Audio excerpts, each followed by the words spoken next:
ono ning mburi. Assalamualaikum warahmatullahi wabarakatuh. Bismillahirrahmanirrahim. Bismillah, alhamdulillah. Wassalatu wassalamu ala Rasulillah Sayyidina Muhammad ibn Abdillah wa ala alihi wa sahbihi wa azwajihi wa dzurriyyatihi wa ahli baitihi wa man tabi'ahum bi ihsan ila yaumil qiyamah. Meskipun sepunyai kang kawula takdimi kala hormati Gus Irfan, Kiai Hasan, Kiai Jazuli, Manuk Dali, Kecemplung Kali, Kiai Jazuli, wis gampang lali.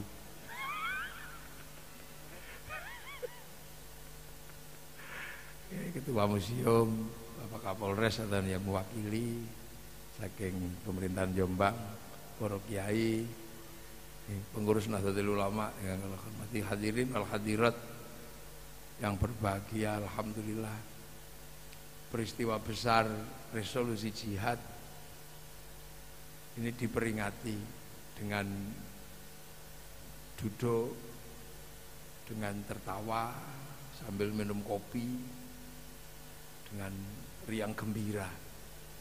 Tapi resolusi jihad sendiri kalau dia dari filmnya itu sangat menegangkan. Jadi beruntunglah kita lahir di tahun ini, jadi memperingati resolusi jihad sambil tersenyum dan tertawa sambil menikmatinya. Tapi kalau kita lahir di tahun 40, hidup di tahun 45, resolusi jihad itu bukan karnaval, itu beneran. Jadi kalau mati, mati beneran. Darah itu darah beneran. Nah kalau sekarang kan diperingati darahnya betadin. Jadi kita ini bejo gitu. Enak kita ini. Oleh Allah kita ini memang tidak dihidupkan di tahun itu.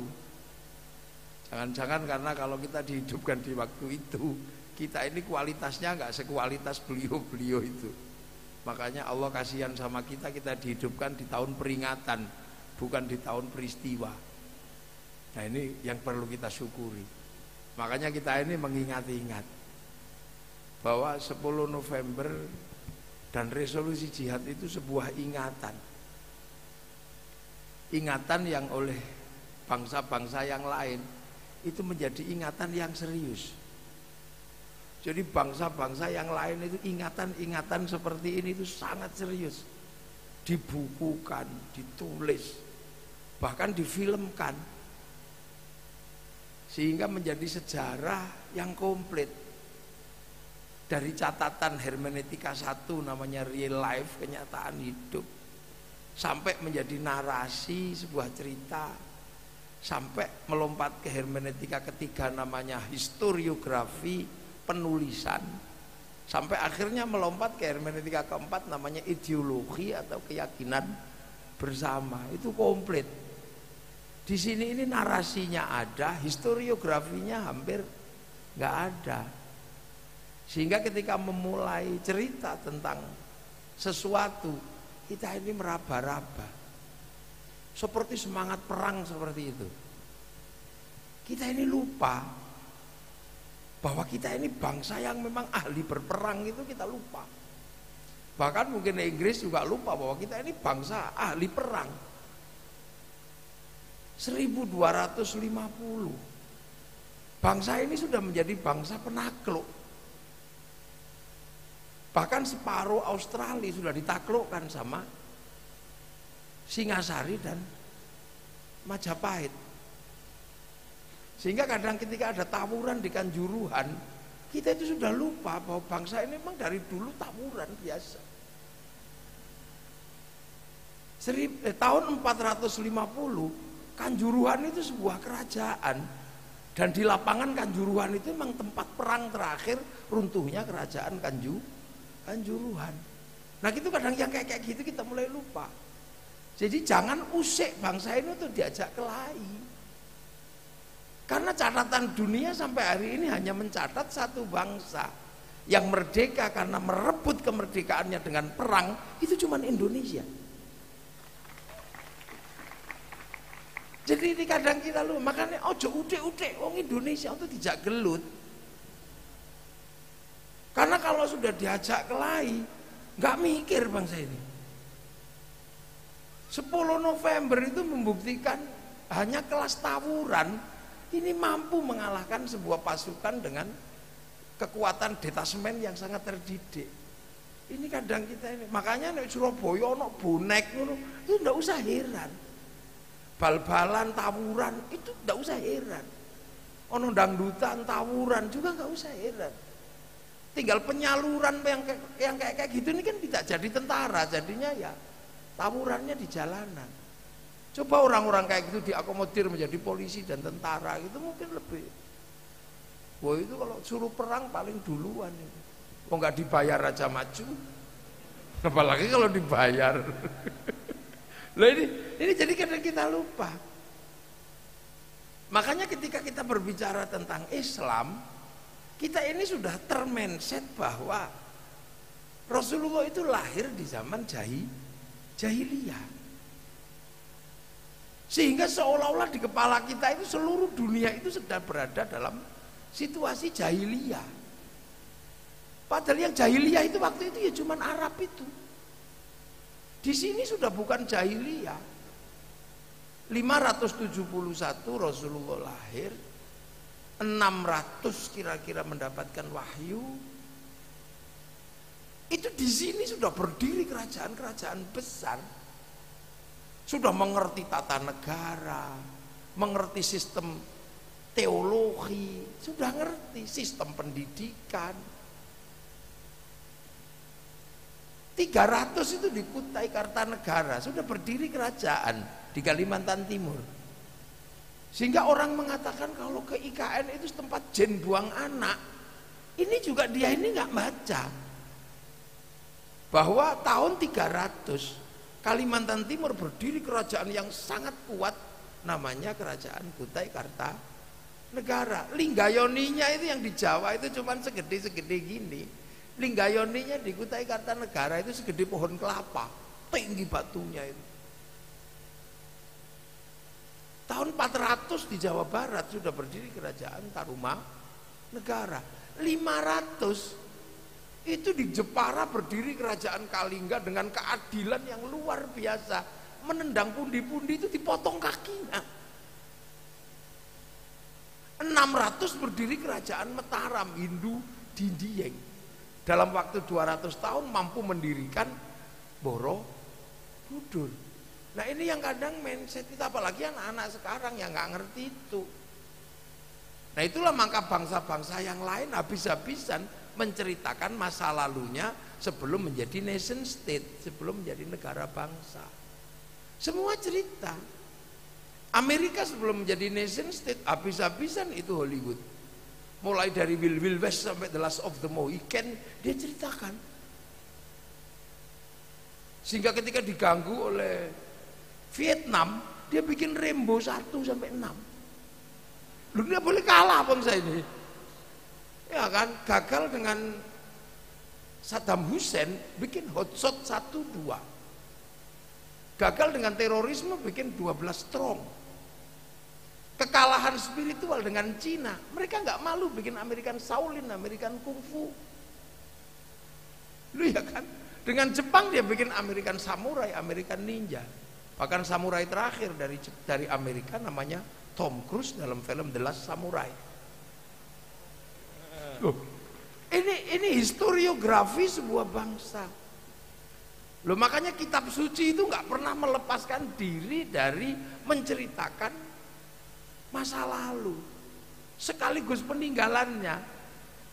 Inna awwala baiti wudi'a lin-nasi lalladzi bi Bakkah mubarakah, itu dihidupkan sampai hari ini jadi Ka'bah itu. Ketika Nabi Ibrahim itu membangun sebuah balad ya, membangun sebuah negara kecil, kampung kecil. Rabbana ini askantu min dzurriyyati biwadin ghairi dzi zar'in 'inda baitikal muharram Rabbana liyuqimus sholata faj'al 'afidatan minan nasi tahwi ilaihim warzuqhum minas thamarati la'allahum yashkurun. Itu makom Ibrahimnya itu masih ada sampai hari ini. Dan orang cuman disuruh ke makom Ibrahim, tidak ke makam Nabi Ibrahim. Sofa Marwah itu adalah peninggalan masa lalu luar biasa. Itu orang disuruh tengok ke sana untuk apa? Menapak kembali dengan jalan yang seperti dilakukan oleh Siti Hajar. Sa'i, Jamarot. Orang tidak disuruh cari makamnya Nabi Ismail, orang tidak disuruh cari makamnya Siti Hajar. Tapi bahwa titik-titik perjalanan sejarah itu ini sangat kuat, dan itu Quran yang menceritakan. Sehingga kita tidak mudah kemudian itu bid'ah, itu musyrik, itu enggak. Cina itu dari mulai ular putih sampai ular hijau, dari Wung Fei Hung sampai Sun Gokong, itu komplit. Jepang dia bangkitkan kembali cerita-cerita Bushido-nya, karena negaranya mengemban misi dumping, di mana beli dalam negeri lebih mahal dari di luar negeri. Konflik Tokugawa dan restorasi Meiji saling bantai di Jepang, itu diceritakan dengan sederhana oleh anak milenial dalam sebuah film Samurai X dengan tokohnya Rurouni Kenshin. Loh, ini ingatan-ingatan kolektif dibangun oleh semua bangsa. Nah, kita ini kadang-kadang lupa di situ. Sehingga maksud berdirinya museum ini kan membangun ingatan bahwa apa yang terjadi hari ini nggak bisa diputuskan, dilepaskan dari masa lalu. Makanya ketika peringatan Hari Santri itu mau disepakati, perdebatan yang paling keras bukan pada peristiwa perang semata-mata, tapi apakah terminologi santri ini, kalimat santri ini, apakah ini mewakili satu identitas atau satu entitas? Karena yang perang di Surabaya itu macam-macam. Dilihat dari cerita para pendahulu itu macam-macam, tergantung pekeknya. Kalau didikan ada, kalau BKR, kalau Heiho, Seinen dan Keibu dan Peta, begitu ada ledakan tawar itu merdeka. Kalau santri tawar Allahu Akbar. Tapi kalau orang Surabaya asli dor itu cok gitu. Loh, ini itu ada terjadi. Loh, artinya makanya perdebatannya makanya ketika berbicara tentang Hari Santri, mungkin enggak sebenarnya terminologi kalimat santri ini kan mewakili Allahu Akbar ya. Apakah yang cok tadi itu santri, apakah yang merdeka itu santri? Dan di situ itu waktu itu perdebatannya sengit ketika Hari Santri diusulkan. Betul kan? Tapi bahwa nyawa dibalik semua perang itu adalah seruan dari Tebu Ireng. Yang Tebu Ireng ini adalah pesantren yang identitasnya adalah Nahdlatul Ulama, yang secara tegas bahwa pesantren itu adalah penerus perjuangan Wali Songo. Maka kalimat santri itu ditarik mundur. Kapan ini kok terminologi ini muncul? Wong di tempat lain itu orang belajar itu tilmidun, muridun. Kok di sini tiba-tiba ada terminologi yang berbeda, santri. Dan pengasuhnya itu kiai. Padahal terminologi kiai itu kalau di Indonesia bisa macam-macam. Ada kebo ya Kiai Slamet, ada tombak Kiai pleret, ada keris Kiai sengkelat. Nah inilah, jadi godokan. Waktu itu kementerian yuk judek. Apalagi yang tidak paham santri. Nah waktu itu untung salah satu menterinya kalau tidak salah Bu Gubernur ini, jadi dia paham. Kalau enggak pasti mental, karena ini tentang negara. Karena sudah ada Hari Guru, jelas terminologinya guru itu apa. Hari Buruh jelas, Hari Pahlawan jelas.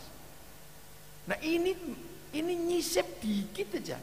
22 Oktober sebelum 10 November ini kalau ngitungnya enggak pas. Makanya santri. Nah, santri inilah yang kemudian menjadi identitas, dan itu menjadi wakil bahwa memang Terminologi itu diambil karena seruan jihad itu dikeluarkan oleh Kiai Hasyim Asy'ari yang merupakan pengasuh pondok pesantren Tebuireng, Rois Akbar Jam'iyah Nahdlatul Ulama, yang tegas penerus Wali Songo.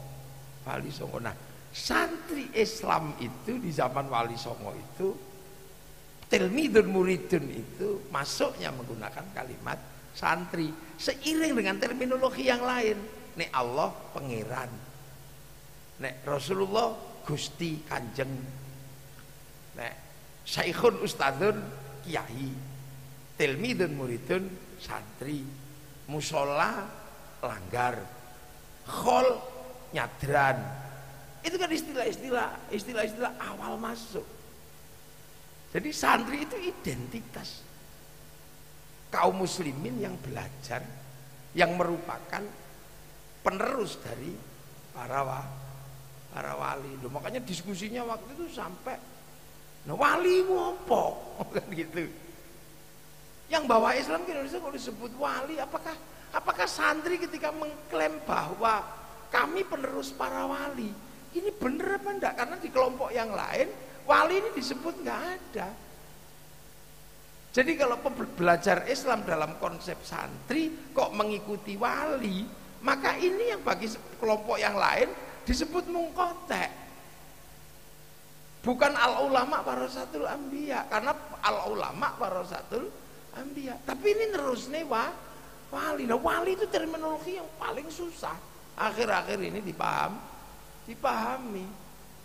Karena kemudian ada narasi besar yang gede yang mengatakan bahwa Islam kesini dibawa oleh saudagar. Ini kan pelajaran dibut dari kitab-kitab besar kan gitu. Cuman setelah kita lihat ini nggak pas. Karena apa? Di saat yang sama mengatakan bahwa sebelum Islam datang agamanya adalah Hindu. Nah, kalau berbicara Hindu itu nggak bisa berbicara tentang saudagar dalam urusan agama. Karena yang boleh ngomong agama dalam tradisi Hindu itu adalah Brahmana. Brahmana itu kasta tertinggi, dia yang ngomong agama. Kasta kesatria para raja nggak boleh ngomong agama. Kasta Wesya pegawai nggak boleh ngomong, kayak Kiai Jazuli nggak boleh ngomong, wong itu pegawai. Nah, yang boleh apalagi di bawahnya Sudra itu nggak boleh ngomong. Wong Sudra itu kasta keempat, itu isinya petani, pedagang. Sekaya apapun pedagang, dia nggak boleh ngomong agama. Makanya ketika ada terminologi Islam disebarkan oleh pedagang, itu nggak mungkin bisa diterima oleh orang Hindu, karena yang boleh ngomong agama adalah Brahmana. Nah, yang bisa ngimbangi Brahmana yaitu wali. Konsep wali itu konsep yang imbang dengan Brahmana. Yang satu punya cakti, yang satu punya karomah. Jadi cakti, karomah. Makanya cerita pengislaman itu kan cerita tentang kesaktian, tentang terbang, tentang nusuin lidi. Itu cerita tentang kesaktian karena memang yang berimbang. Makanya ada yang komplain, kenapa Indonesia Wali Songo tidak mengajari cara bercocok tanam? Loh, orang sini ngapain diajari bercocok tanam? Wong ini sudah bangsa gemah ripah lojinawi. Kenapa tidak diajari perdagangan? Loh, bangsa ini bangsa pedagang. Jungjung Nusantara itu panjangnya 75 meter sampai ke jalur sutra. Berhentinya perdagangan Nusantara itu adalah karena kekalahan para Meswara tahun 1515 di Selat Malaka, sehingga jalur perdagangan dikunci oleh Portugis, sehingga nggak bisa keluar. Teruskan sama Inggris. Nah, makanya Singapura, Malaysia itu lebih aman karena apa? Masuk Traktat London wilayah Inggris. Makanya yang terakhir dikasih 1 jam lebih awal dari waktu Jakarta, sehingga bursa efeknya buka 1 jam lebih awal daripada bursa Jakarta. Ini kan. Nah, wali. Nah, pertanyaannya adalah wali-wali sampai sini itu sebenarnya dunia ini sedang terjadi apa? Sesungguhnya apa sih? Kok tiba-tiba orang sampai ke sini, kemana-mana? Ini selain takdir loh. Selain takdir itu di sana memang ada peristiwa tukaran.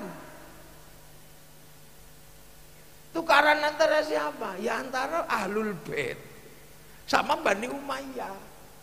Antara Yazid terus Sayyidina Hasan, terlepas dari apapun provokasi di balik itu terjadi tawuran. Jadi di samping itu tawuran itu bawa barokah. Jadi barokahnya di sana tawuran, gegeran, Islam bisa ke Indonesia selain memang takdir. Kalau takdirnya ada, memang teksnya ada.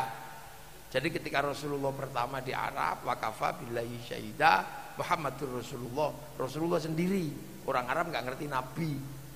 Karena Nabi itu konsep kitab suci. Orang Palestina yang ngerti Nabi, orang Madinah ngerti, orang Mekah nggak ngerti Nabi. Makanya disebut jahiliyah itu 571 sampai 600. Sini sudah maju.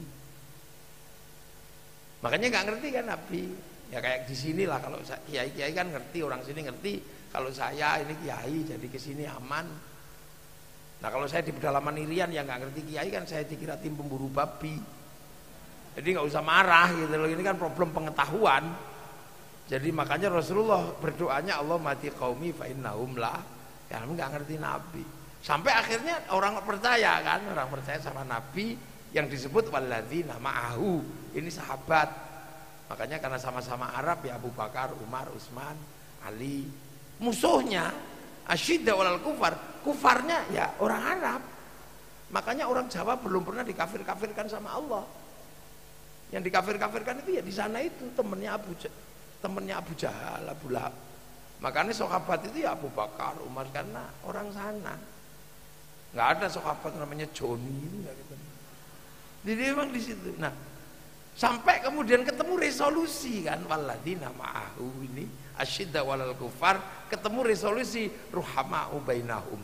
Arahum rukaan sujada yabtaguna fadlan minallah wa ridwanan simahum fi wujuhihim min atharis sujud. Ini proses ini selesai. Tapi kan sudah digambarkan bahwa akan bergerak. Mathaluhum fit Taurat wa mathaluhum fil Injil kadzar'in. Islam itu akan bergerak seperti tanaman. Dan makanya ketika wali datang ke sini itu nanam. Makanya tembang yang paling terkenal itu lirilir tanduri wusu lilir tanam nanam kadzar'in. Nah ketika ditanam di sini oleh para wali ini adalah, nah itu yang menggunakan terminologi sini, makanya kiai ini. Nah orang-orang kadang nanya kenapa sih wali ini gimana proses kerjanya? Nah itu juga yang susah, karena hanya wali yang ngerti wali. Karena wali itu kalau dalam bahasa anak sekarang kan kerjaannya download. Jadi program kewalian itu adalah program downloadan. Karena wali itu kalau pengen sesuatu langsung download ke harddisknya Allah. Loh, Allah itu kan punya harddisk kan, punya cloud. Cloud itu kalau dalam bahasa sekarang, dulu waktu Rasulullah naik ke langit kan ditunjukin itu cloudku itu. Itu loh harddiskku. Namanya Lauhil Mahfud. Jadi bukan Hakim Mahfud tapi Lauhil Mahfud. Ini pusat data seluruh dunia di situ ada. Jadi sampai kapan jatuhnya daun itu tahu. Makanya dulu Rois Akbar itu karena tahu downloadan di sana. Makanya la khaufun alaihim walahum, ya enggak takut apa-apa wong tahu gambarnya sana. Coba sekarang itu masih ada yang bisa download, pasti sudah tahu gambarnya. Besok itu siapa presidennya, pasti sudah ada di sana. Cuman nggak ada yang bisa download itu kan. Karena nggak ada yang kuat. Qalu rabbuna Allah tsumma istaqamu tatanazzalu 'alaihimul malaikah alla takhafu wa la tahzanu. Itu enggak mudah. 3 tahun begini download ya Allah ya Allah. Makanya wali-wali itu wifi-nya gede. Karena download lah. Kita kalau tidak download kan tidur ya Allah ya Allah. Makanya kita kalau mau kirim paketan susah. Kayak handphone kan, terhubung sama satelit, kita bisa kirim gambar, kirim foto kalau punya paketan data yang cukup. Cuman kalau pengen gambar nggak punya paketan, kita cari wifi gratisan ke warung.co.id. Nah sama dengan ketika kirim doa, kirim niat, kirim fatihah, kalau nggak punya wifi kita pakai apa? Wifi-nya Nabi, wifi-nya wali, ila hadrati, ila ruhi, namanya tawasul, baru share it begitu. Jadi kan sama itu. Makanya Ada yang mengatakan, oh itu doa kok dibagi, nggak bisa. Loh kau jangankan doa, sepak bola aja bisa dibagi. Satu orang nonton di Qatar kemudian dinaikkan satelit, bagi ke seluruh dunia, namanya siaran langsung. Bagiannya sama. Makanya kalau ada orang nggak percaya doa bisa dikirim, orang itu nggak punya TV. Loh, ini kan terminologi wali itu begitu, jadi download wali itu. Makanya Mbah Hashim itu terkenal dengan downloadan setiap malam atau badan kafi, nggak pernah berhenti, nggak pernah berhenti. Makanya tahu program di Surabaya itu mau seperti apa. Beliau tahu, makanya wani la khaufun alaihim walahum yahzanun, nggak punya khawatir apa-apa.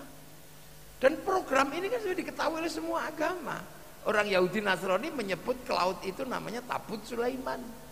Orang Yunani yang Tuhannya Zeus mengatakan itu namanya kotak Pandora. Lah orang Jepang namanya kantong Doraemon. Jadi semua orang tahu. Nah itu wali. Makanya wali ketika datang ke sini tahu bangsa ini sudah makmur, sudah gemah ripah. Logina makanya nggak tabrakan. Kazarin. Beda dengan Tariq bin Ziyad ketika ke Eropa, langsung kafir gitu, dia tabur di sana. Begitu sana balas, habis. Iya kan? Habis. Yang ke Afrika, Allah Akbar, ya suwe-suwe ente. Yang ke Cina diajari berdagang, sedikit keras, ya habis, nggak ada yang gerak. Tanaman itu nggak ada yang tumbuh. Yang tumbuh di sini kazarin, akhrajasat ahu wa azarahu fastaqladu fastafa'ala suqih yu'jibu zurra'a liyaqidu bihimul kufar. Tumbuh bener di sini ini. Kan gitu. Nah, santri ini yang kemudian membangun, wali-wali ini membangun terminologi kazarin, tanaman, pangeran, Allah, sampai akhirnya ono sing ngecat Lombok, Gusti, Kanjeng, dibangun terminologi itu. Nah, yang paling berat itu adalah ketika menghadapi situasi di mana masyarakat ini sudah Bhinneka Tunggal Ika. Yang di sana masih suku bawa kobaila, bangsaku, sukuku, ben ini masih ribut itu di sana. Sampai hari ini belum selesai. Masih waja'alnakum suku bawa kobaila aja belum selesai. Di sini ini sudah inna akramakum indallahi atqakum. Pokoknya angger mondok pinter jadi sekda, udah. Nggak perlu ditanya ini bapaknya pernah jadi sekda, enggak, pinter, merdeka, pokoknya atqakum. Lalu itu makanya kan presiden kita juga nggak usum lagi terus ini. Ini kita sudah melangkah sesuatu yang titik maju, sehingga tinggal nunggu ya ja'allahu makhraja wa yarzuqhu min haitsu la yahtasib. Makanya bangsa-bangsa yang udah selesai itu. Lah Indonesia waktu itu udah selesai, sudah lewat. Makanya apa? Loh kok tiba-tiba wali ini download sesuatu yang paling sulit, mempertemukan titik perbedaan dengan konsep yang dibangun oleh Rasulullah. Kullukum ra'in wa kullukum mas'ulun an ra'iyati. Kalian semua para pemimpin yang harus hidup saling bertanggung jawab. Loh kok bisa menerapkan konsep ra'iyah? Wali ini kan kita kadang nggak nalar itu. Oh iso wali yang lagi seberapa tahun itu merubah konsep gede. Dari raja hamba, kawulo gusti, hamba sahaya, itu dilebur dalam konsepnya Nabi namanya ra'iyah. Yang sekarang disebut rakyat itu. Itu satu-satunya negara muslim dunia yang sanggup menerapkan konsep ra'iyah untuk warga bangsanya hanya muslim Indonesia. Tidak ada. Makanya ra'iyah ini rakyat. Jadi Indonesia itu bukan people. Kalau people itu vox populi, vox dei, suara mayoritas, suara Tuhan. Begitu dia mayoritas mengatakan kami wakil Tuhan, itulah makanya khilafah nggak cocok di Indonesia, Hizbut Tahrir. Termasuk Ikhwanul Muslimin nggak cocok di sini, dan pasti runtuh karena berhadapan dengan ra'iyah atau rakyat. Kita juga bukan komunis. Kalau komunis itu proletar. Jadi begitu proletar ini kuat, dia diktator proletariat. Makanya nggak cocok ditabrak dengan ra'iyah atau rakyat. Ini konsep yang paling canggih di seluruh dunia. Makanya ro'iyah itu kalau kumpul namanya musyarakah, syarakat itu. Konsep perbedaan solusinya adalah wasyawirum fil amri musyawarah.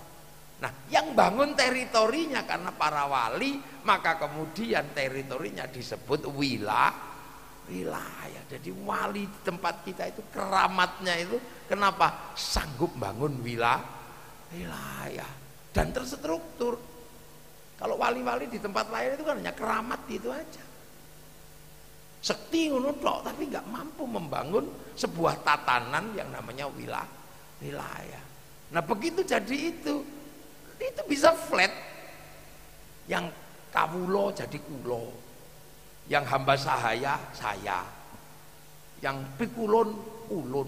Kelas tinggi jadi ulun bahasa biasa orang Banjar ya. Yang Jawa Barat jadi abdi. Jadi abdi. Ini bisa terjadi. Dan itu dilebur. Gitu loh.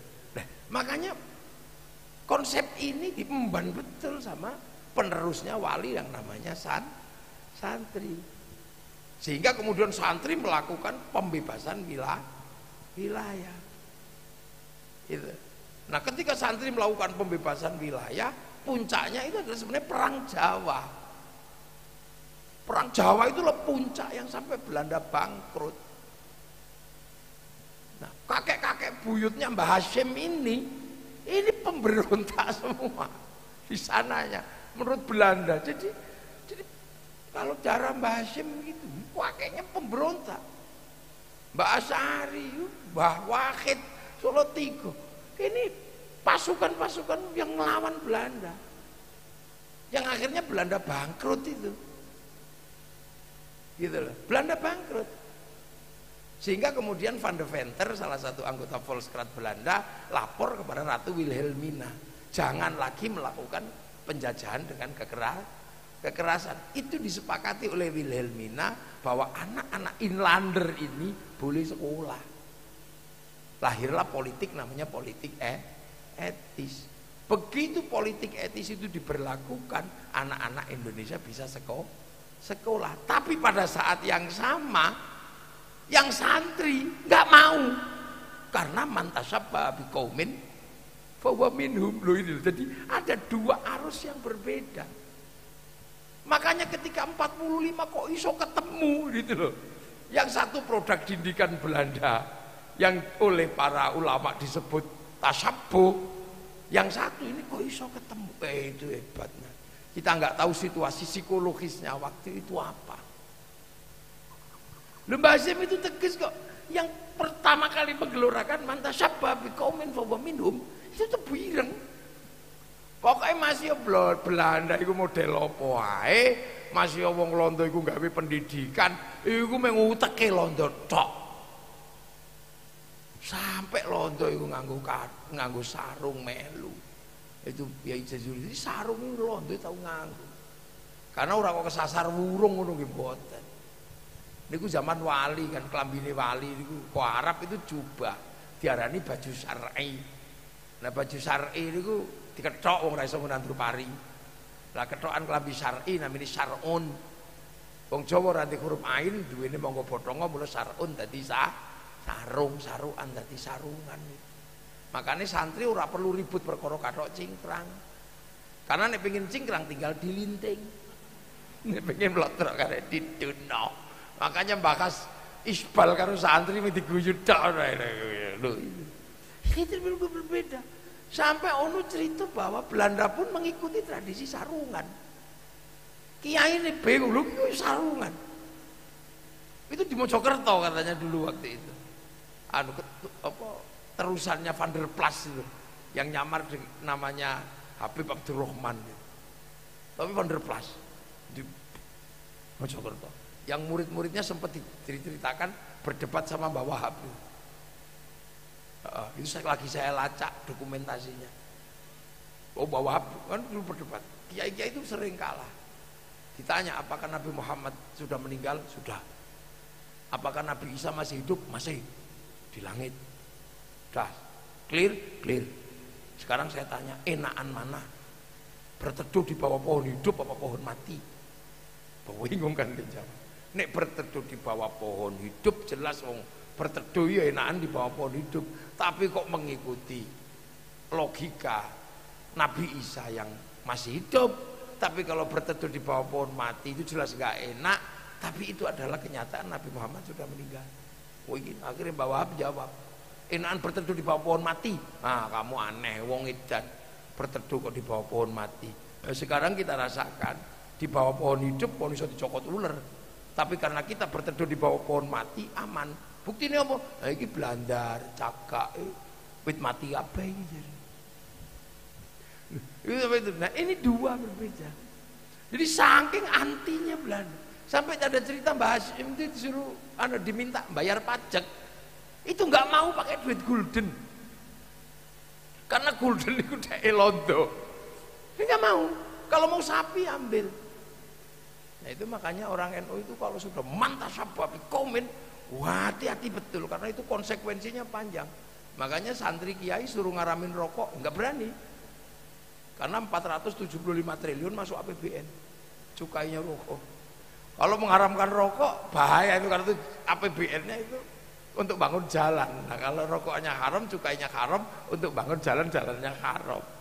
Nah orang yang mengharamkan rokok ya dosa lewat jalannya pemerintah. Loh itu konsekuensinya kok. Makanya hati-hati sampean. Nek gak seneng rokok ya wis takoni kenapa kamu gak ngerokok?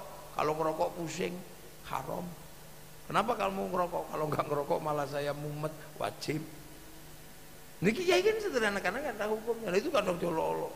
Kiai nggak revolusioner, wis ben. Bank haram, ya hati-hati lu mau haji nganggo duit produksi bank.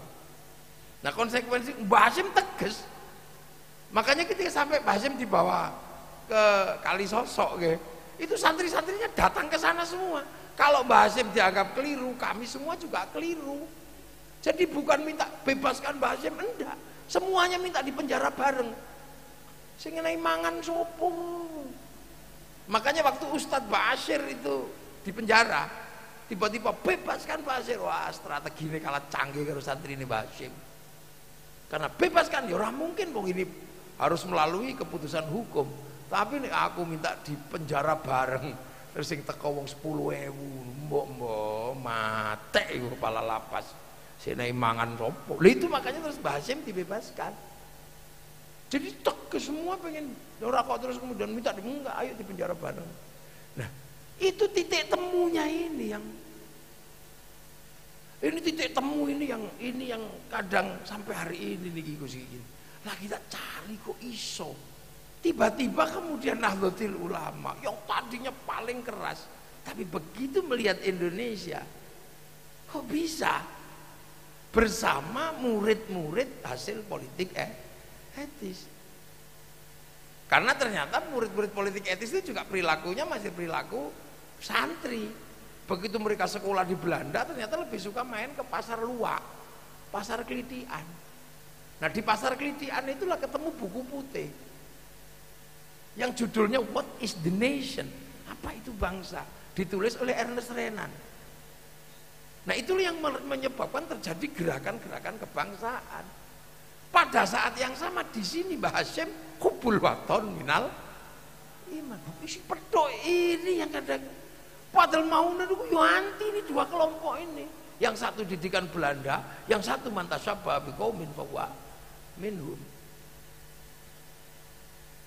Makanya kok tiba-tiba Mbah Wahab sama Pak Cokro, Mbah Hasyim ini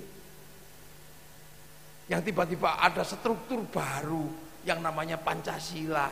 Di situ tertulis kerakyatan yang dipimpin oleh hikmah kebijaksanaan dalam permusyawaratan perwakilan. Sebuah teks yang tadinya teksnya Wali Songo itu teks Islam yang paling otentik yang tidak pernah dirubah.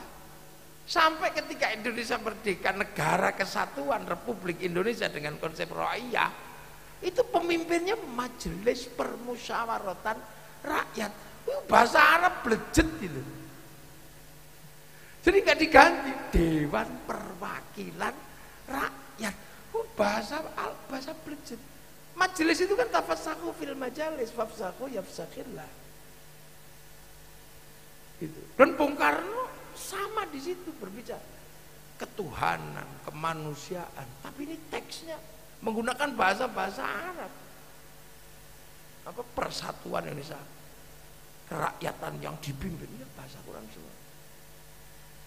Keadilan menggunakan bahasa adilun, kemanusiaan yang adil adilun, beradab, tapi bahasa Arab. Jadi makanya kalau ada orang mengatakan negeri ini tohut, ini mesti ngopi ini ora pati ado. Ini. Dan ketika itu terjadi konflik dalam urusan agama, semuanya nyerahin ke Mbah Hashim, ya sudah.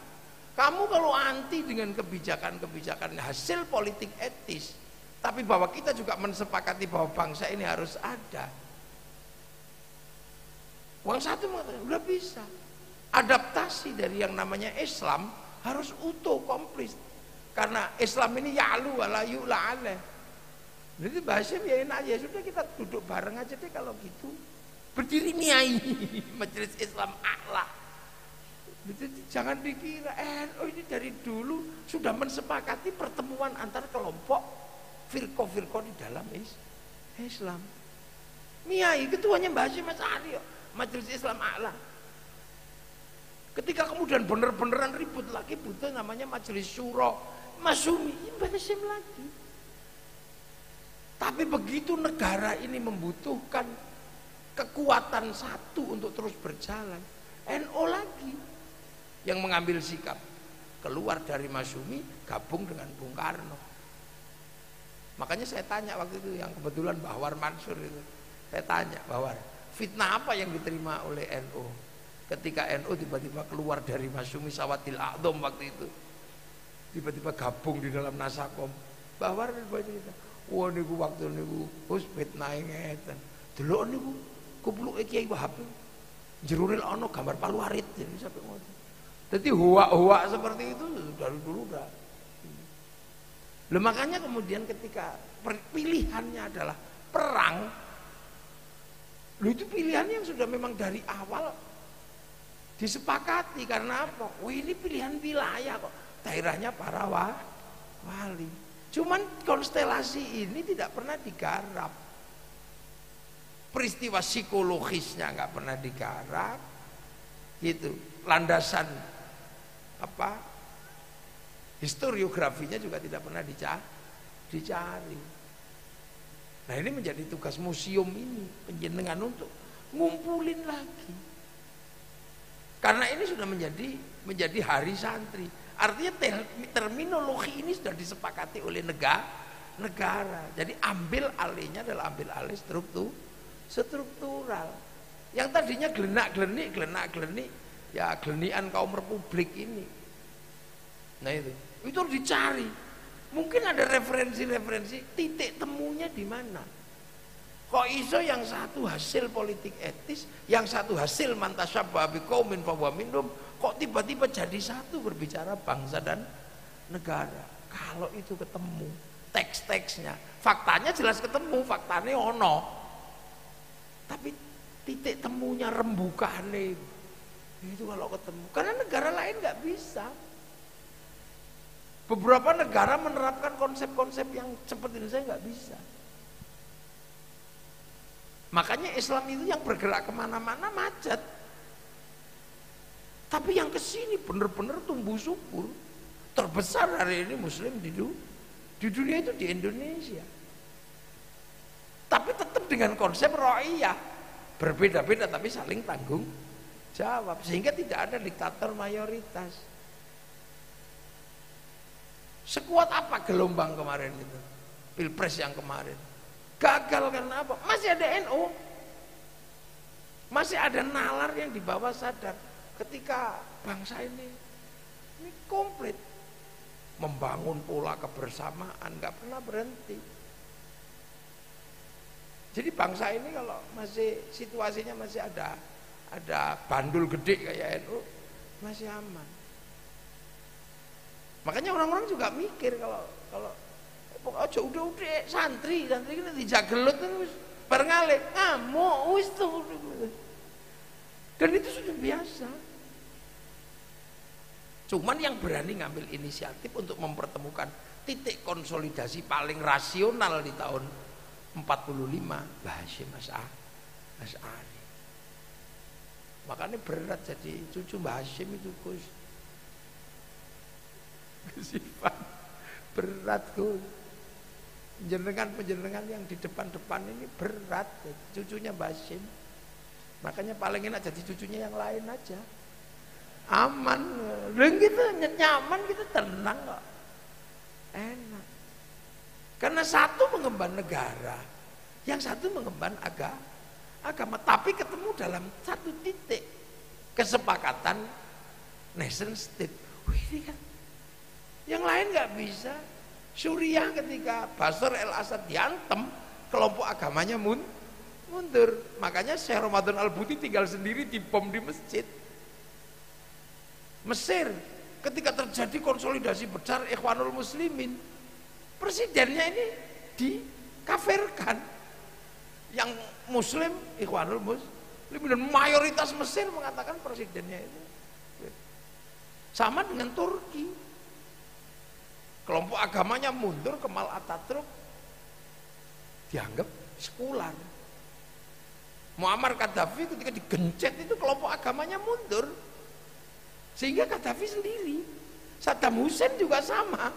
Ketika Saddam Hussein digencet dengan isu Uday, anaknya yang aneh-aneh itu, tiba-tiba kemudian Saddam Hussein ini disebut sekuler. Kelompok agamanya yang mundur, Sunninya mundur, Syiahnya mundur, sehingga Saddam Husseinnya sendiri gencet. Sekarang situasinya nggak terkendali. Nah, Indonesia ketika Bung Karno digencet, agamanya nggak bisa. Jokowi di PKI kan, kiainya nggak bisa. Coba kalau waktu itu dimana Jokowi PKI ijazahnya palsu, terus kiainya bubar. Bubar itu, yakin. Tiba-tiba terus PKI. Karena sebagian besar sudah mengatakan iya. Untung NU belum. 212 waktu itu mengatakan iya benar itu PKI. Oh iya ini enggak. Coba kalau terus tiba-tiba NU mengatakan benar bubar itu. Untung enggak. Makanya kalau Pak Jokowi datang ke hari santri itu hukumnya fardu ain. Lu kan besok datang. Lah kalau enggak, lu Indonesia enggak bisa. Bung Karno ketika sudah di PKI kan sama Masyumi, Bung Karno itu kiainya maju enggak. Pak Harto disebut sekular karena menerapkan asas tunggal Pancasila. Kiainya belani. Walaupun tadi disebut daun salam. Membelani. Jadi NU ini dan identitasnya nggak pernah meninggalkan negara berdiri tanpa perlindungan ulama, sehingga selamat terus. Coba lihat terus tiba-tiba terus dijarno dewe bersapa yang kuat. Udah kayak begitu. Dan itu istiqomah sampai hari ini. Ini pilpres walaupun beda gitu, kiai ono sing ning Prabowo, ono sing ning Anies, ono sing ini. Nanti begitu siapa yang terpilih, kiai juga akan memberikan support pada negara gabung kan mundur. Ini keunikan yang terjadi di Indonesia. Sehingga sampai kemudian dalam beberapa kajian-kajian tafsir, konsep yang diharapkan tentang wahadzal baladil amin itu terjadi di Indonesia. Sehingga laqad khalaqnal insana fi ahsani taqwim tetap terjaga, aman wa amilus sholihat terjaga karena ada konsep baladil amin, dan itu nggak pernah pisah. Wes tombok ditinggal nggak bisa. Sampai dulu di Jombang kan ada itu, namanya Kiai Bajuri, saya diceritain sama Gus Dur. Kalau kampanye, kalau anda ke Ka'bah mau apa? Tawaf, haji, neneng ringen, ngiseng, itu sampai ada itu dulu. Itu saking jengkelnya. Tapi ketika negara butuh Pancasila untuk kebersamaan rakyat, yang paling pertama kali dukung siapa? NU. Sampai NU diolok-olok ya sudah. Tapi hasilnya semua hari ini jalan, bangsa ini terjaga. Kemarin Manuk Kedali kecemplung kali. Iya Pak. Aku ya lali tadi. Pak Jazuli ya wis lali. Ini nggak pernah meninggalkan. Makanya begitu ada pilpres jangan heran kalau kiai juga kumpul di sana, kumpul di sini. Ya terkadang dikumpulkan sama Pak Prabowo, besok dikumpulkan sama Pak Anies, besok dikumpulkan sama Pak Ganjar. Ora apa-apa, wong padha-padha kei bisaro. Ini kan gitu, kan ini pesta demokrasi, semua pesta, orang perlu terus. Nah kalau yang satu kan tiba-tiba, ini perang Badar, lu kan serem kalau sudah perang Badar. Kalau perang Badar itu kan sudah asyidda'u alal kufar. Padahal kita berada dalam ruang ruhama'u bainahum untuk apa? Menjamin kehidupan nation state, menjamin kehidupan agama, menjamin kehidupan manusia. Tiba-tiba kemudian ada yang pilihannya sudah perang Badar. Iya apa toh? Itu coba kalau dulu mondok 10 tahun kayak Pak Jazuli mungkin enggak begitu. Enggak begitu. Dulu gitu ini. Jadi kadang sampean kan jadi judul. Coba begitu konstelasi tapi santri enggak pernah. 10 November itu sudah entek-entekan sudah. Gitu loh. Mbah Hasyim itu sudah kira-kira santri ku isek ora. Enggak kebayang itu, makanya kita bersyukurlah kita lahir di hari ini. Sama kadang kalau saya peringatan Isra Mi'raj itu selalu saya jelaskan, untung kita lahir hari ini. Coba kalau kita hidup bersama zaman Isra Mi'raj, mungkin kita ini rombongannya Abu Jahal. Nah kita juga sama, untung kita itu hidup sekarang. Yang darahnya itu darah betadin. Ususnya itu usus ayam, ditaruh di perut gitu, jadi gayanya kayak gini-gini. Sehingga kita masih hidup. Coba kalau itu mati-mati beneran. Dor ini geledak ya geledak. Nah jangan-jangan kita kalau itu lari waktu itu. Makanya kita beruntung. Di tahun itu ada sosok seperti Mbak Hasyim Asy'ari yang sistem online-nya kita nggak ngerti kok bisa. Oh belum ada WA. Ini mungkin belum ada WA zaman segitu. Oh iso tiba-tiba uang dalam waktu 3 hari. Iki piye sistem komunikasinya? Itu aja sampai teliti coba di museum itu. Iki biyen komunikasi ini piye? Wong WA ya ndak ada. Itu kira-kira apa telepon, apa telegram, sampai ke desa-desa tiba-tiba bergerak semua dalam radius 93 kilo itu piye? Itu kan enggak terteliti. Paling ya wis lah, wong sekti ngono tok. Wis Mbah Hasyim ampun. Itu iya, tapi bahwa kemudian pasti ada mekanisme sosial, ono kurire, ada. Nah, itu tugasnya penjenengan, wong sudah namanya museum, mengumpulkan mungkin kacamatanya apa, teksnya apa, itu penting. Karena hampir sekarang semua negara yang bangkit itu adalah negara-negara yang mampu menyelesaikan yang begini-begini. Sehingga kemudian kita ini nggak lupa. Ini aja digoncang Islam ini dulu datang dari Yaman apa datang dari apa Timur Tengah yang lain, itu sekarang berdebat kayak gini sampai ribut nasab aja nggak selesai. Itu karena apa? Teksnya hilang. Coba kalau teksnya ada nyoh muni apa kowe lha ra ene kok. Makanya sing ditakoni endi teksmu yo ra ene sama. Bahwa kita pernah menaklukkan sebuah bangsa besar namanya Mongolia itu di 1250. Menaklukkan gitu. Itu bangsa penakluk. Karena kita nggak kebayang Eropa itu habis diajar Mongolia. Arab itu habis diajar Genghis Khan itu. Cina yang katanya kuat habis diajar Genghis Khan. Ini bangsa barbar betul. Loh, tapi begitu menyerang ke sini, utusannya itu dipotong kupingnya. Bisa jadi bangsa apa itu dulu? Menci itu utusannya Mongolia, di sini kamu utusannya Genghis, potong kupingnya, kupingmu tinggal kamu pulang. Kemudian terjadi perang di Selat Malaka dan Mongolia habis. Satu-satunya bangsa yang pertama kali menaklukkan Mongolia itu bangsa dari Nusantara. Namanya Singasari. Sehingga pasukan-pasukan berikutnya perang. Lalu kok tiba-tiba sekarang tiba-tiba kita ini bangsa tempe. Bangsa, lu gimana? Kamdeso saja salah prediksi sekarang. Dulu ketika datang kamu kalau nggak pinjem IMF kamu mati di 2021 sambil ditungguin di 2001 ditungguin gini Pak Harto, kamu tanda tangan tanda tangan Pak Harto karena takut bangsanya mati. Sampai sekarang krisis belum selesai, bangsanya juga nggak mati-mati. Ini yang salah alat ukurnya atau bangsa yang nggak mati-mati kan ini juga. Ini urusan PDRB aja kan kita sudah dihitung bangsa yang mati. Kita nggak kebayang loh Inggris gagal Brexit, kita nggak kebayang Amerika gagal obligasi. Artinya bangsa kita ini mestinya sudah carut marut kriminalitas di mana-mana karena investasi nggak ada. Investasi itu kalau nggak ada lapangan kerja pasti hilang. Nah kalau lapangan kerja hilang kemungkinannya informal tumbuh. Informal itu potensinya cuma 2. Kalau nggak punya nyali kaki 5. Kalau punya nyali maling. Ini kan teori ekonomi. Tapi itu tidak terjadi. Kenapa?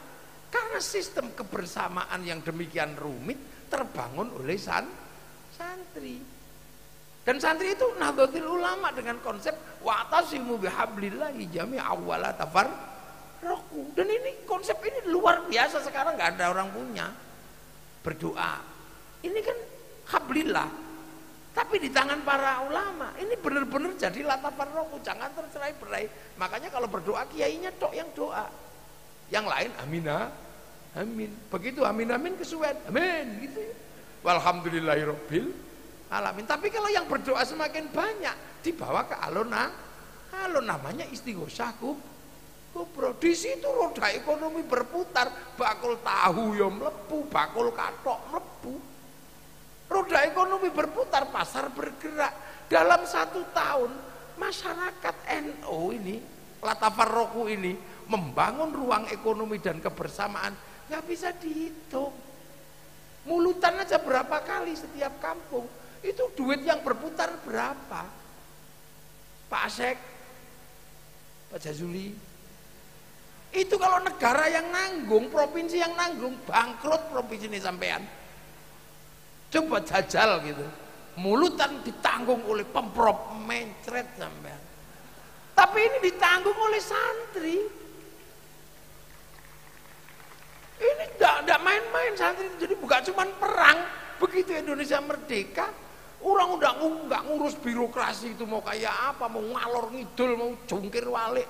Tapi rakyat ini hubul waton minal iman itu bukan gratisan, membiayai NU itu.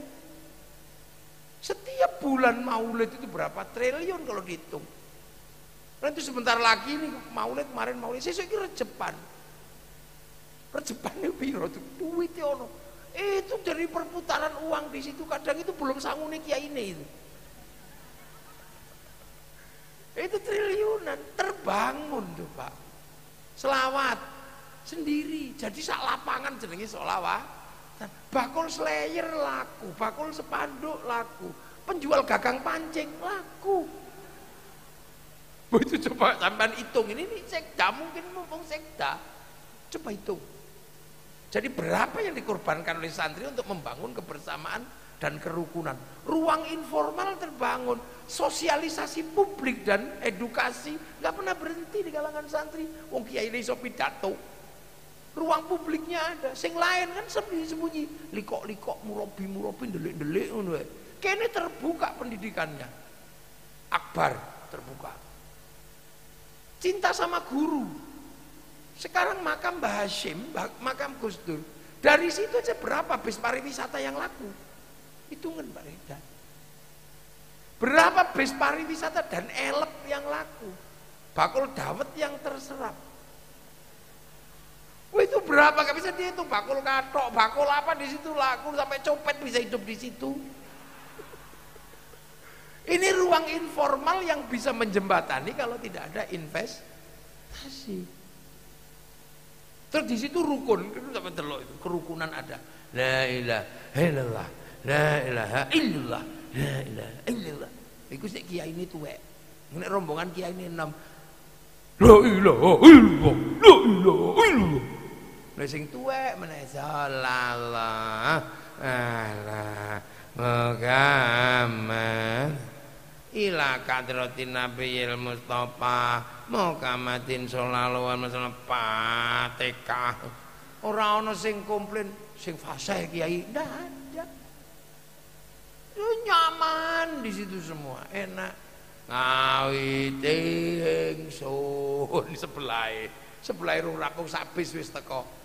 Ibadallah rijalallah azizuna liajlillah kunu'au lana lillah sanaqdha fadlillah. Rukun tiba-tiba ono sitok tok mlebu ora nggawa rombongan, jaketan melidit dikira copet, mesti copet. Begitu dibuka jakete rombongan saking tebu ireng ditengok-teng bis ngono kene ngumumno itu berapa. Terus kemudian bangunan-bangunan yang ada yang diziarah oleh wong NU akan ada kerinduan. Kula niki nek saulan ora ning tebu ireng lan ning makam iku koyo ana sing ilang. Kangen. Loh, kalau itu semua terjadi di tempat-tempat yang kita ziarahi, ada kerinduan terhadap tanah-tanah itu. Lah yaitu bibit cinta pada tanah air. Hubbul waton itu dari situ. Kon ngebom Surabaya, ya ndak berani wong ada makam Bang Ampel. Makanya teroris tidak akan pernah tumbuh dari santri. Seluruh teroris yang tukang ngebom pasti tumbuh dari luar santri. Clear. Aku lho kok kon ngebom Jombang ngono didis. Ora wani wong ana makam Gus Dur, ana makam Basim. Ora wani. Saya kalau ke situ nguyuh mikir golek sing adoh. Nguyone sandinge mikir kecuali ning dalem rada wani aku. Di luar itu mikir tak empat sampai tahu ngompol saya itu. Lho kan iki ono Basim. Iki yang orang yang dalam setiap hari enggak pernah lepas saya Fatihah, tabarruk. Loh, nah itu kalau semua terjadi di semua tempat tumbuh itu. Terus santri itu ketika berbicara agama juga enak. Enggak ngotot. Kenapa? Dibatasi kiai ono loro. Kiai sekti karo kiai kurang sekti. Kalau saya ini kiai kurang sekti maka nggak perlu dibatasi, wong bisa diinterupsi. Nah kiai yang sakti itu siapa? Nek wis khotbah Jumat, nah iku kiai tenanan. Ora ono wong wani. Sapa sing wani interupsi khotib? Nggak berani. Makanya biar khotib yang absolut ini gak ngawur, cekli tongkat sama baca teks. Sehingga nek maca teks mesti santun wong maca itaqullah. Lepas teknya sebul kipas angin bubar gitu. Terus pegang tongkat, nggak mungkin orang pegang tongkat gini-gini. Wong ana tongkate. Begitu tongkate ucul saudara Jokowi. Ngono. Makane sampean arep goleki nggon-nggon sing kocluk itu. Pak polisi, yo goleki mesti masjidnya ana tongkate gitu. Loh, ini strategi kebudayaan yang dilakukan oleh para ulama. Loh, jadi nek dihitung santri itu sehingga membiayai negara untuk kerukunannya luar biasa. Makanya ojo bayangno santri suke. Nah inilah, wong duwe entek tinggo mulutan. Duwe wedhus iki dibelenggu khol. Makanya tugasnya penjenengan mengalirkan sekuat-kuat dan sebanyak-banyaknya untuk menghidupkan pesantren. Tugasnya penjenengan menganggarkan. Lho iya nek sing liyane tok sampean anggarno yo.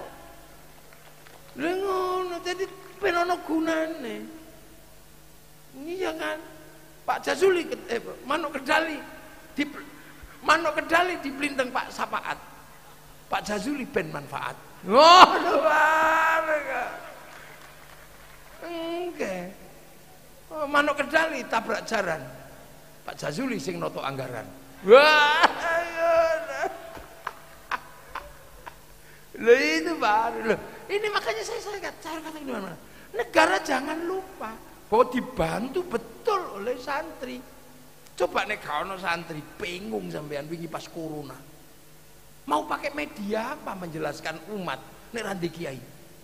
Berhubung ono kiai-kiai. Oh, negara kare pesen tok, Yai. Ampun Jumatan nggih sesuk. Ya kiai ini kan sesuk prei ya. Nggih, ngono libur. Pondoke libur ya nggih, ngono nek kiai ini sing ngomong kok. Yang nggak punya ruang publik, nggak punya tempat untuk melakukan edukasi publik.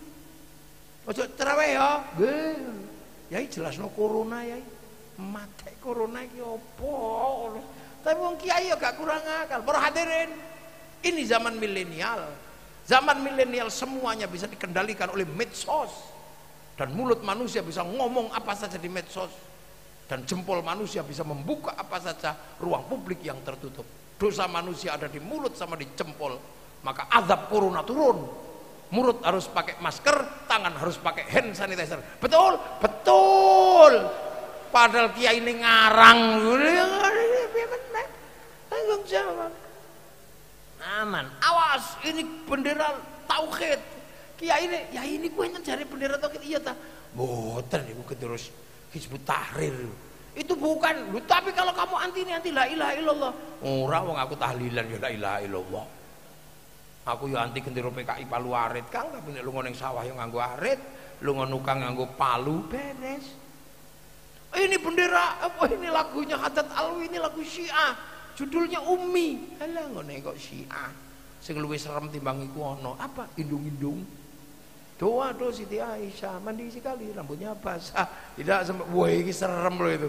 Kalau Siti Aisyah kok sampai masuk neraka, kalau ini dikarang oleh orang Syiah, ini pasti Syiah gulat ini.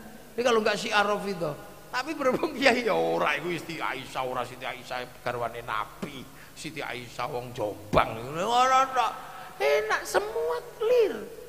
Coba naik kiai terus tidak punya ruang publik yang demikian kuat dan mengakar selama 24 jam.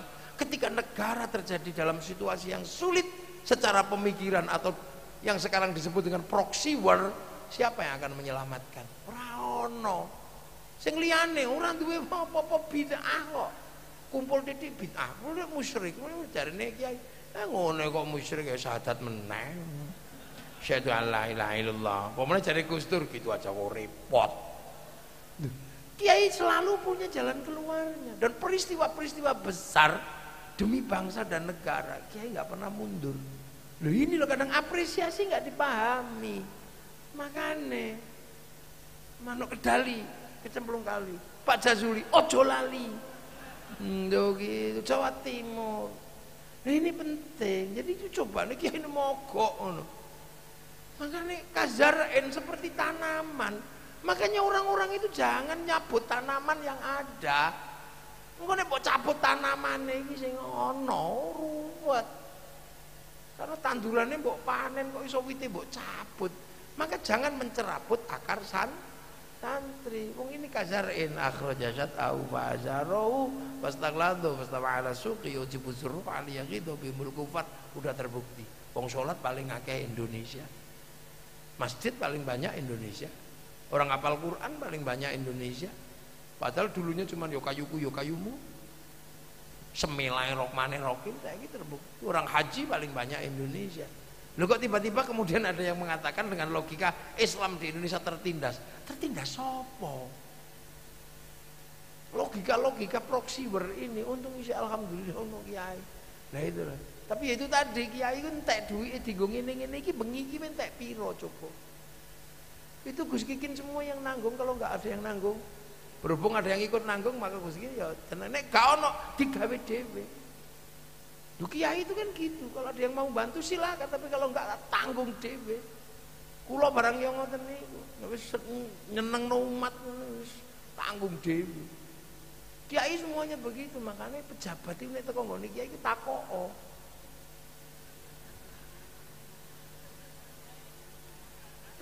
Burung dadali. Burung dadali kecak mlebu kathok. Pak Jazuli gak tahu takok.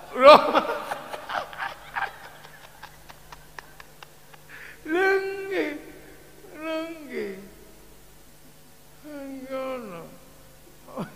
Akeh lali pengarang. Jadi kalau ada pertanyaan kenapa sih pesantren-pesantren ini kok gudiken tidak maju? Loh, jangan kamu tanya. Uang kita sudah habis untuk ngurusi masyarakat. Duit ditokno bendino sing liyane belas ora tau metu kok. Mulutan ra metu duwike. Khol ndak pernah. Ya masjidnya bagus, lembaga pendidikannya bagus, terus kita disuruh nyontoh, contoh itu lembaganya bagus, ya hentikan proses uang yang beredar. Untuk apa? Untuk menjaga umat dan menjaga bangsa dan negara. Ini gak mungkin. Lah itu. Jadi makanya ini caranya santri jaga negara. Lah tinggal nanti cerita-cerita dokumenter ini penting. Korea itu loh bangun itu karena drakor coba. Itu modal meja karo air mata. Itu bisa membangkitkan semangat orang menjadi orang Korea. Sehingga saya itu kadang kaget wingi itu ya. Dulu kula niki wong enom Gus Kiyin. Kula niki wong enom. Tahun 95 itu kita menikmati betul hebatnya konser Metallica. Iya, Metallica konser terbesar dunia itu tahun 95 di Moskow. Seluruh analis mengatakan nggak mungkin disaingi, bahkan Woodstock aja nggak bisa menyaingi. 6 juta orang menjebol perang dingin dari Eropa, dari Amerika, semua datang ke Moskow. 6 juta orang habis tiketnya ludes, sampai dikawal oleh helikopter itu. Coba jangan lihat itu konser Metallica di Moskow, itu di YouTube ada. 6 juta orang. Tiba-tiba begitu ada corona, diajar sama BTS. Sekali konser itu yang nonton di atas 100 juta orang. 1 minggu 4 kali. Iya, sebulan 16 kali. Selama 1 tahun saya hitung pemasukan uang ke Korea Selatan dari BTS 1.250 triliun. Terus awak dia dodol temulawak. Ini lu ini duit mlebu. Loh, itu masuk sana belum dari Samsung, belum dari Hyundai. Nah kita ini apa? Makanya bahwa kemudian ada duplikasi itu semua negara melakukan. Cina berani dia melawan hak cipta. Untuk apa? Menggeser duitnya Yahudi ke Cina. 8 triliun dolar tahun 2007 masuk ke Cina dari Bank Devisa New York ke HSBC. Nah, walau apa untuk menuntut ilmu, kita nggak datang Yahudinya ke sana. Karena Yahudi merasa nyaman kalau kerjasama dengan Cina, karena Cina udah nggak ngomong agama. Tuhan kalau ngarang judi, dia bikin dewa judi. Konsumsi dalam negeri tidak akan pernah terjadi tanpa ada rasa cinta pada bangsa dan negara. Sehingga kiai-kiai ngomong bangsa dan negara itu siapa? Untuk menciptakan pasar dalam negeri. Asal sekolah apa diapakno? Dipinterno ditebu ireng, ditebu tambah beras. Mereka cepat atau lambat akan produksi.